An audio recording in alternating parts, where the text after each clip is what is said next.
I really liked video games. And at the time that I was growing up, video games were more marketed towards little boys. And when I eventually got the NES Entertainment System, I feel like all the kids my age had moved on to Super NES or Sega Genesis. But I eventually got a hand-me-down NES. Alrighty, I have with me the MSI Pro Z890S Wi-Fi PZ motherboard, and I'm actually really excited to do a build with this because it will be my first back connect motherboard build.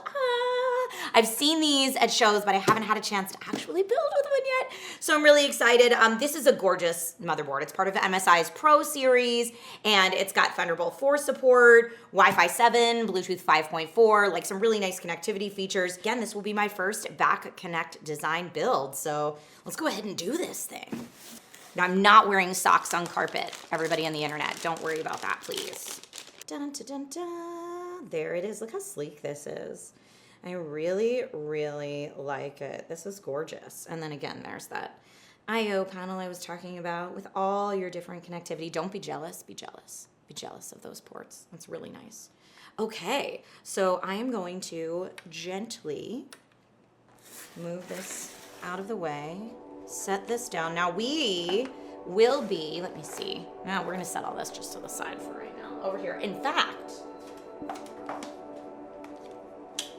we are gonna pair this with our Intel Core Ultra 7. This is an Intel Core Ultra 7 265K, and that will pair perfectly with this motherboard. So that is the very beginning of this build that we're gonna do today. Let's do it.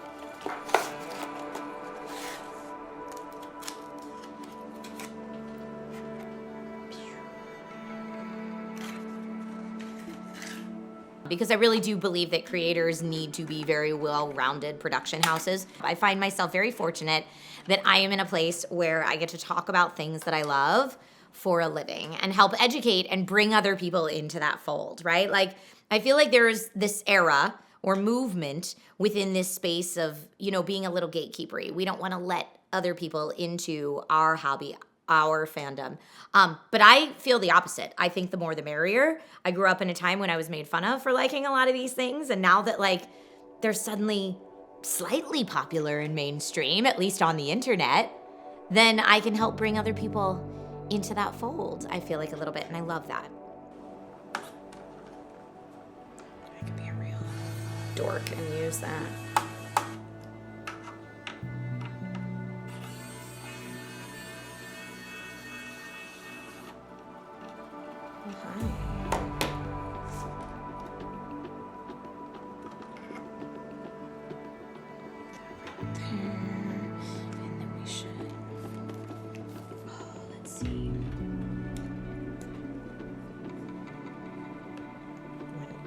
Don't have a box cutter and support. That's kind of a... Is that something you'd like to see more? Yeah. I think it's a very small club of lady creators. And then when I started, I was one of 3 that I knew. And now there's a lot more, and I love that. And I would love to see more of that. God, they really put that in there, didn't they, Triforce?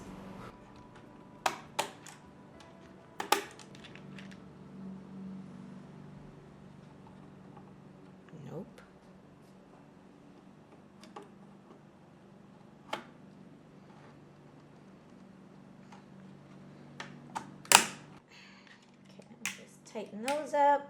Boom. Got it. My audience is so varied because my audience has come to me from all the different really cool hosting jobs I've done, right? So I started on a channel that did funny news. So it was almost more in the vein of like a Daily Show kind of thing, but for younger audiences. And so I have people that follow me because they like getting their news, but in a funny way. And then I did some like sketch comedy stuff for a while, so I have people that were into that. I did some more traditional acting for a little while, so there's people that are into that. I've done lots of tech coverage and tech hosting, so I have a pretty big tech audience. And then I Twitch stream every single week, 15 to 20 hours a week. So I have a lot of gaming focused fans as well. Like one of the things I do on Twitch every Tuesday, I do an indie game showcase. And so I have a lot of indie developers that follow and are part of my community because of that. So it really is kind of a mixed bag. So the one thing that I would say unites all of that is I try to make it personality-driven content, and I try to just convey how excited I am about whatever I'm talking about and hope that that's infectious in a way that people, even if it's not like a content category they would typically be drawn to, that they'd be interested in learning more. That's always my goal.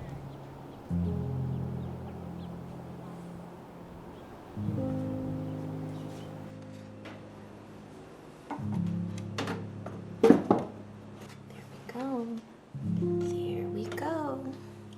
Now I want that IO to be a little bit more flush. I think that's as flush as it goes.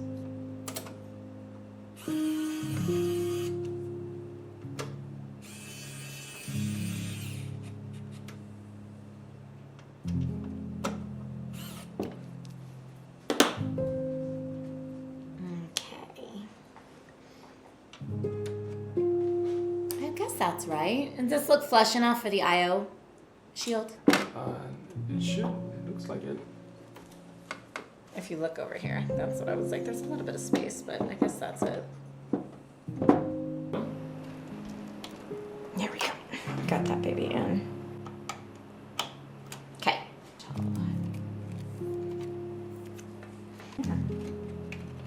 Okay. Cool.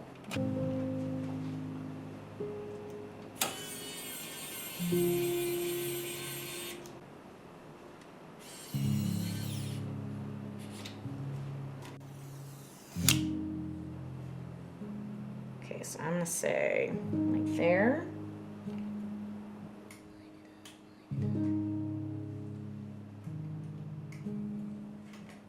I think PC building has gotten more and more accessible over the years for sure.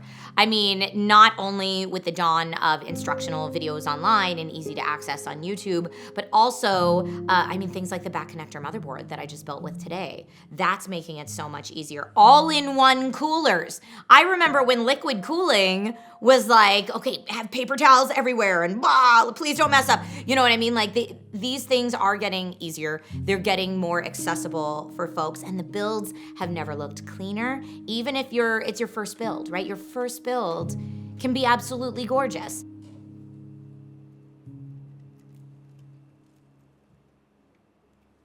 I always say my favorite game of all time is Myst for the PC, although it hasn't aged as well as I'd like. Although they did do the remaster recently, and I liked it, but I can't be sure if that was purely nostalgia or what. No walkthrough or help guide, which people had said couldn't be done. Like friends of mine were like, that can't be done, and so I felt very good about that. It was also one of the first games I played that I felt like was really made for adults. It wasn't, like at the time, Nintendo reigned supreme and a lot of games were geared towards children. And I was like, oh no, this is like a grown-up game for grown-ups. And it kind of led me into, now my favorite type of game is what I like to describe as artsy-fartsy games for adults. So that's what I play now, mostly.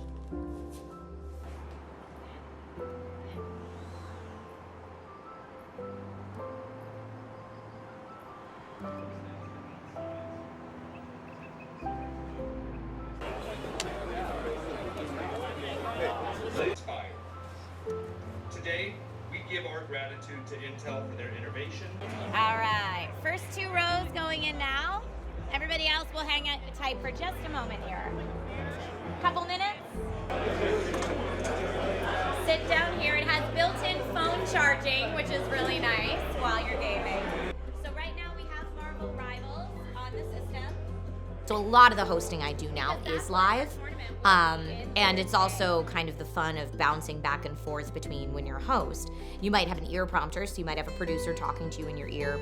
You might have a notes document that producers or sound or everyone can communicate with you in a written document. You may have your run of show in front of you with talking points and beats you need to hit, and you've got live chat, and your brain is kind of constantly boop, boop, boop, boop, boop, boop, boop, like just, you're doing it. You're doing it all at the same time and steering this ship that is the live stream.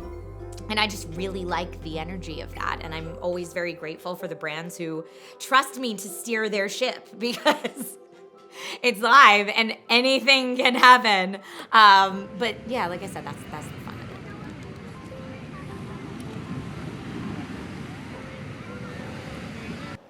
it. Yes, mama. Woo! I'm hoping there's not an interpeel on that one too, because that'll be really hard to get. Oh yeah, so much nicer. Okay.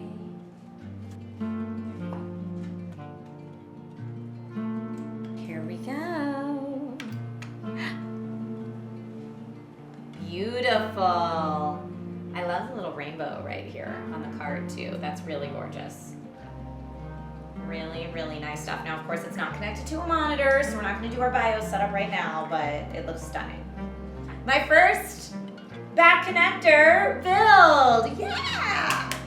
Love it. So clean. I am Trisha Hirschberger.